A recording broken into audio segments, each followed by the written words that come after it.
대한민국의 미래 5년을 이끌어갈 제21대 이재명 대통령.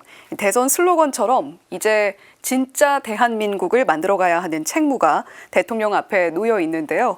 이번 대선 결과가 지닌 의미 그리고 앞으로의 과제를 가톨릭 시각에서 좀 살펴보겠습니다. 서울 사당동 본당 협력 사목사제 박동호 신부님 나와 계십니다. 신부님 어서 오세요. 안녕하십니까. 예, 먼저 이번 대통령 선거 결과 어떻게 평가하시는지 좀 궁금합니다. 지난 과정을 보면 12.3 이제 계엄의 경우는 국가가 갖고 있는 군사력을 동원한 통치 행위의 시도였죠. 예. 그러나 이제 국회의회에서 그것이 이제 결정이 되고 헌법재판소에서 탄핵이 되고 그다음에 국민 투표를 통해서 이번에 대통령이 당선된 거잖아요. 앞에 것은 이제 국가가 갖고 있는 무력을 통한 국가 운영 통치 행위라면은 뒤에 세 가지 입법부, 헌법재판소 그리고 국민 투표를 통한 것은 평화적인 수단을 통한 그 권력기구의 형성 이렇게 볼 수 있거든요. 그런 점에서 인류 문명이 찾아낸 그리고 교회 가르침이 얘기하는 것은 힘에 의한 지배보다는 이성과 법에 의한 지배를 이제 인류는 문명은 찾아냈는데 이번에 그 과정을 보면 힘에 의한 지배를 물리치고 법과 이성에 의한 지배를 실현했다. 그런 점에서 의미가 크다고 보고요. 그렇기 때문에 어느 분이 대통령이 당선되었더라도 이성과 법에 의한 그 지배 양식을 실현했다는 점에서 큰 의미를 갖습니다. 예. 법과 이성에 의해서 우리가 민주적으로 또 대통령을 선출한 데 의의가 있지 않나 이런 이야기 해주셨고요. 자, 어쨌거나 과반 득표를 하지는 못했어요. 새 대통령과 정부 또 정치권이 이러한 선거 결과를 어떻게 좀 받아들여야 된다라고 보십니까? 우리 교회는 이제 사회를 이야기할 때 다양성을 항상 얘기합니다. 또는 다원주의 또는 다양성인데요. 그것은 모든 분야에서 마찬가지입니다. 정치 분야든 경제 분야든 문화 분야든 다양한 의견, 다양한 색깔이 있는데 그것을 어떻게 잘 조화롭게 통합하느냐가 항상 과제이겠죠.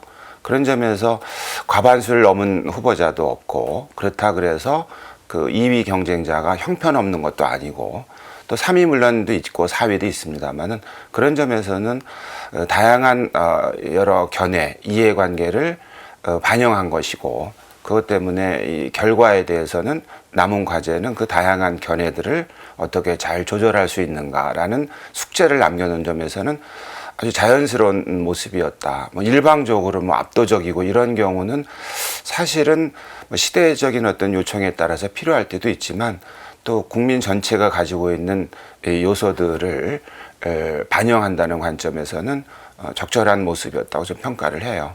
절묘하다? 그렇게 볼 수 있습니다. 예, 절묘하다라고 말씀해 주셨는데 통합과 화합이라는 과제를 좀 무게감 있게 느꼈으면 좋겠다라는 의미로도 해석이 됩니다.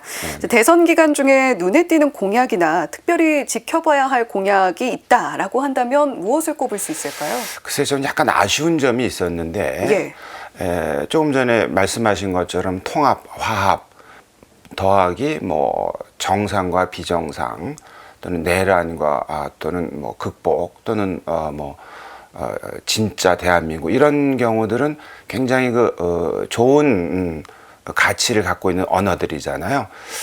근데 이것이 실질적인 어떤 뜻을 발휘하려면 앞에서 제가 잠깐 말씀드린 그 다양한 요소들 가운데 힘없고 약한 부분을 어떻게 통합할, 어떻게 그 전체 안에 담을 것인가가 사실은 궁극적인 표준이 돼야 된다고 생각을 하거든요. 소수자 혹은 사회적 약자라고 하겠죠. 예를 들면은 경제적인 약자도 있고 정치적인 소수자도 있고 문화적으로 소외된 분들도 있고 또는 종교적으로도 차별받는 분야가 있거든요. 근데 그런 것들을 잘 담아낼 때 비로소 통합이라든가 화합이라든가 다양성의 조화라는 게 실현되는 것이지 숫자라든가 힘, 기세로 무엇을 이렇게 일사불란하게 이뤄가는 것은 위험할 수도 있어요. 그런 점에서 저는 교회 관점에서 보자면 우리 사회의 힘없고 약한 부문, 지역, 사람들을 어떻게 잘 담아낼 수 있는가를 관점에서 좀 봤는데 공약집들을 그게 항상 이렇게 후순위에 가 있는 것 같아서 그런 점에서 좀 아쉬웠습니다. 예, 물론 뭐 카리스마 있게 국정 운영을 해 나가야 되는 것도 정치인들의 과제이겠습니다만 사회에서 가장 약한 목소리를 가지고 있는 쪽에 대한 공약 있어서는 조금 아쉬운 부분이 있었다라고 평가를 해주셨습니다. 자, 일단 극단과 분열의 정치를 통합과 상생의 길로 나아가게 하는 것도 이 대통령을 비롯해서 우리 모두가 해야 할 과제가 아닌가 싶은데요. 네네. 무엇을 어떻게 하는 게 좋을까요? 우리 교회에서는 이제 정치 분야에서 말할 때 가장 중요하게 여기는 원리로는 이제 참여의 원리와 보조성의 원리를 얘기해요. 참여의 원리는 구체적으로 이번에 국민 투표를 통한 참여도 있고 또는 정당 정치를 통한 참여도 있는데 예. 그 점에서 좀 우리 같은 경우는 민주적 정당 운영이라는 점에서 많은 숙제가 남아 있겠죠.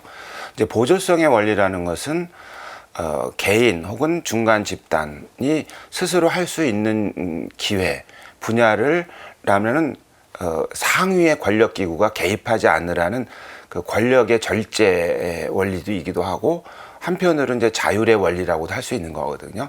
그런 점에서 앞으로 우리는 이제 시민사회의 시민의식이라든가 그것을 좀 키워가는 과정이 좀 필요할 것이고 더 나아가서 그 의식을 바탕으로 한 자율적으로 자기의 몫을 책임을 짊어지고 참여할 수 있는 그런 과정을 좀 우리가 좀 발전시켜야 되지 않을까 그런 기대도 해봅니다. 예. 사실 정당이 제대로 국민들의 의견을 반영하고 있는가에 대한 의구심은 우리나라와 같이 정당 정치 체제를 채택하고 있는 국가들이 공통적으로 안고 있는 문제가 아닌가 싶은데요. 자율과 참여의 기반이 조금 더 단단하게 마련되면 좋겠다라는 바람을 함께 전해주셨습니다. 자, 지금까지 서울대교구 박동호 신부님과 함께 이번 대선 결과가 지닌 의미와 과제 이야기 나눠봤습니다. 신부님, 오늘 말씀 고맙습니다. 네, 고맙습니다.